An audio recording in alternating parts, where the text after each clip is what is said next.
I'm just making this video because I want to talk about multiple chemical sensitivity. Now I live with it. I didn't really realize until I had it until an accident happened at about age 30. I'm 38 now, so it's been a while. Felt like I was gonna die, but I did a lot of stupid things, experimenting with various herbal remedies, like the alternative stuff that you find at the natural food stores and such. I'd go there and just go through all the different varieties from A to Z, from alfalfa to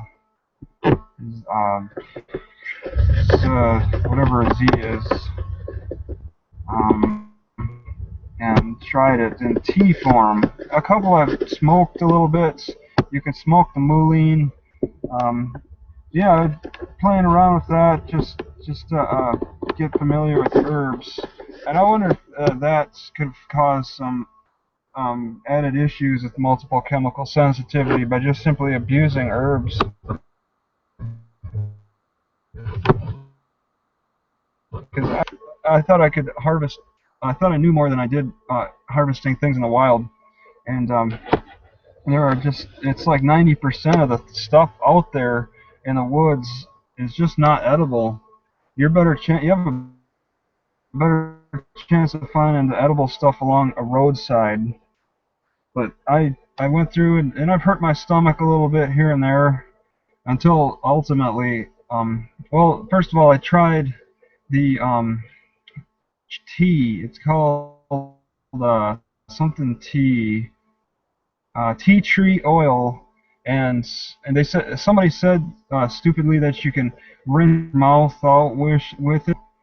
I tried it with water, just a dab of it, and I thought I was gonna die.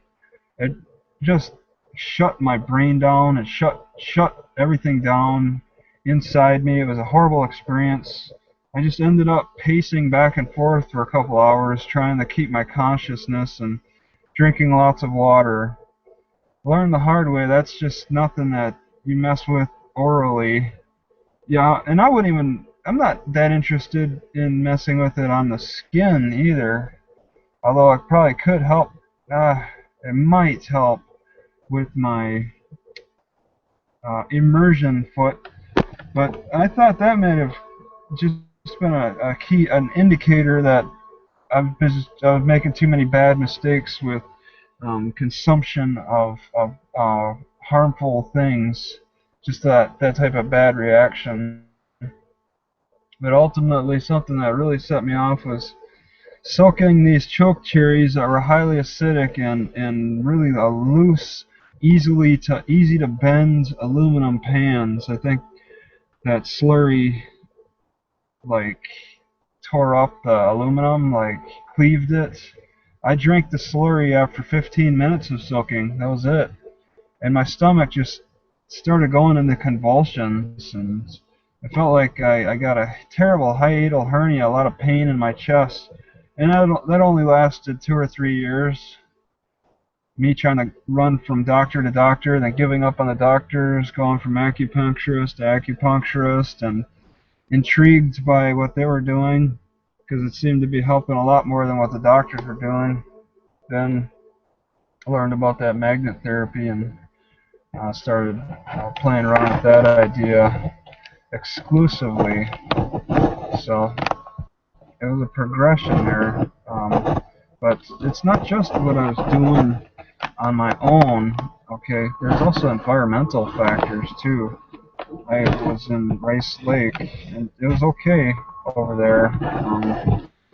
Just a fine, clean city, water, a nice, vast forest that's open and fresh air. Um, all the good stuff that a lot of locals take advantage of. It's just the weather that tears you up. But I left it fearing the cold after my accident because I wasn't able to keep warm. I lost 10 pounds within a week. Everything was going downhill, and I just needed to get away. After a month of suffering, I decided to sell the house and I sold it for kind of a low price. It was 2007 during the housing market crash, so I was experiencing already emotional, say, depression, because things did seem like they were getting stagnant. I lost my job like 9 months ago at Menards. Just got fired for throwing something away that I shouldn't have. And then just kind of taking the time to learn more about the herbal remedies and the alternative medicines with that, and just reading books on it and trying to gather as much information as I could, because I wanted to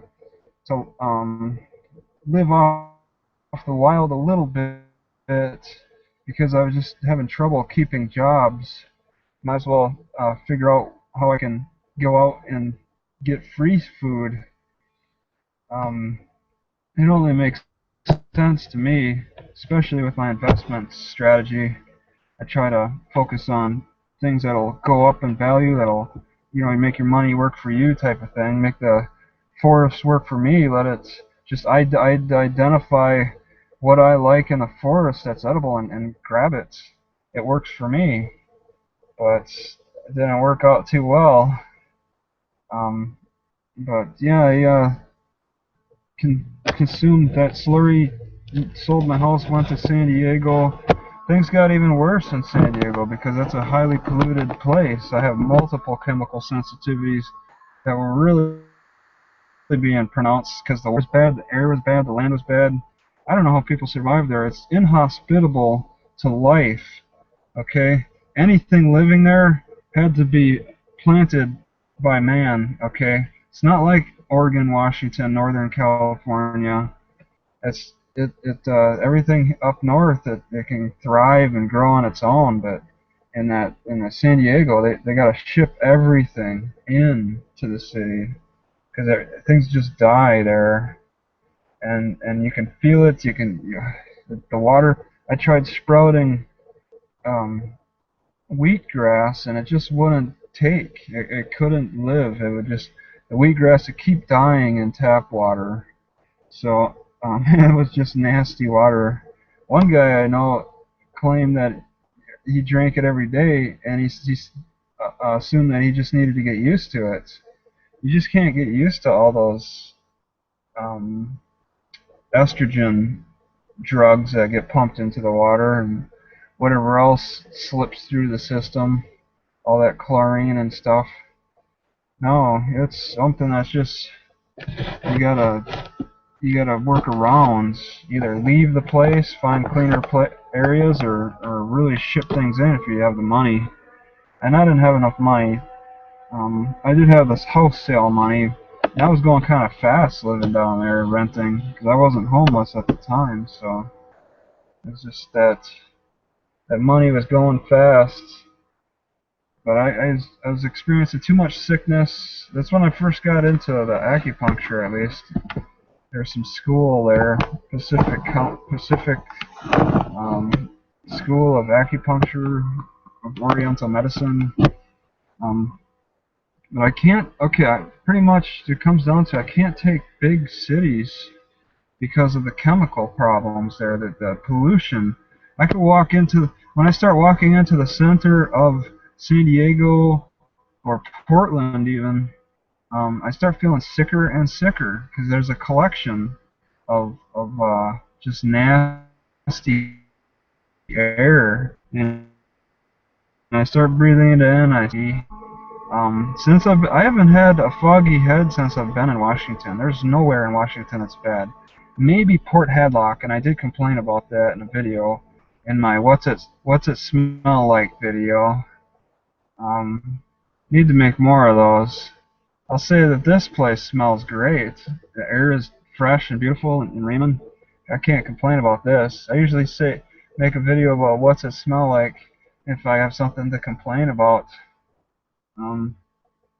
But yeah, my chemical sensitivities have really decided for me where to go, and I avoid the big cities as much as possible because they really tear me up. I hate that, not being able to think clearly. I'm already at a disadvantage with my low performance. So I need to maximize what I have that's still working good. So that's some of these tend to aggravate multiple chemical sensitivities. But I'll say also I had an incident in Rice Lake where I worked out at this one gym when it first came into um, construction. They built it, and I started working out there, and I've worked out for a good 10 years before that. Started working out at that gym, and just my body just felt awful afterward. I felt better not working out than working out there. And they were calling me crazy. I told them, just give me my refund, we'll call it quits. And that was it. But they were calling me crazy. Nobody else was experiencing it. I was going there every day, and I was just feeling awful. There was something in the air there. I was blaming the air fresheners, but I also suspected the construction that was still going on, like, say, silicone, which I've had a bad incident with silicone air, too. If you breathe in the silicone, I felt like I wanted to blow my brains out one day, just after breathing in large volumes of that vapor that comes off the silicone as it's drying. I was staying with my sister and her boyfriend, and he put some silicone caulk in the bathtub, and I was sleeping in the bedroom next to it, and that vapor really got in the bedroom, and I was so dizzy and I couldn't think straight. All I could think about was just, man, I wish I could end this right now. Those situations, I could see, people who are under the influence of a drug or a chemical in some way, whether they choose to take it or not, can become suicidal, because I didn't care. You can get to that point. If you're sober, you're not going to be as suicidal. And I don't know what suicide rates are like from city to city or whatever, but I suspect, those highly chemical places are going to have higher suicide rates. It's something that changes. The chemicals change the way you think. My feelings of suicide lasted for a couple hours, then they went away once I started sobering up from that terrible experience. I hate that feeling. And so I just avoided it as much as I could. I've had several experiences with spray cans that I want to avoid all spray cans. I know this lady, she calls herself the bag lady. She says that she avoids spray cans at all costs. She hates them. She understands the sensitivities that can come about from it. I just don't understand how some people can handle it. We're all of the same flesh and bone. How some people can just say it's not affecting them just really boggles my mind. But there are people who huff it and crave it. So maybe they just like to be high a lot, like with cigarette smokers and drinkers. I don't care to be high so much. I don't at all. It's maybe depends on the situation, but rarely would I really crave it. Rarely. Once in a very blue moon, if blue moons even come. So chemical sensitivities are no fun, and to avoid them, just avoid chemicals. Big cities, even indoors, you home dwellers, you really put yourself at risk. Since I've been in my car and outside more, it's really not been as much of a problem. It's in the north, it's been really nice amongst all this beautiful vegetation. It's quite a benefit. Something to consider. All right.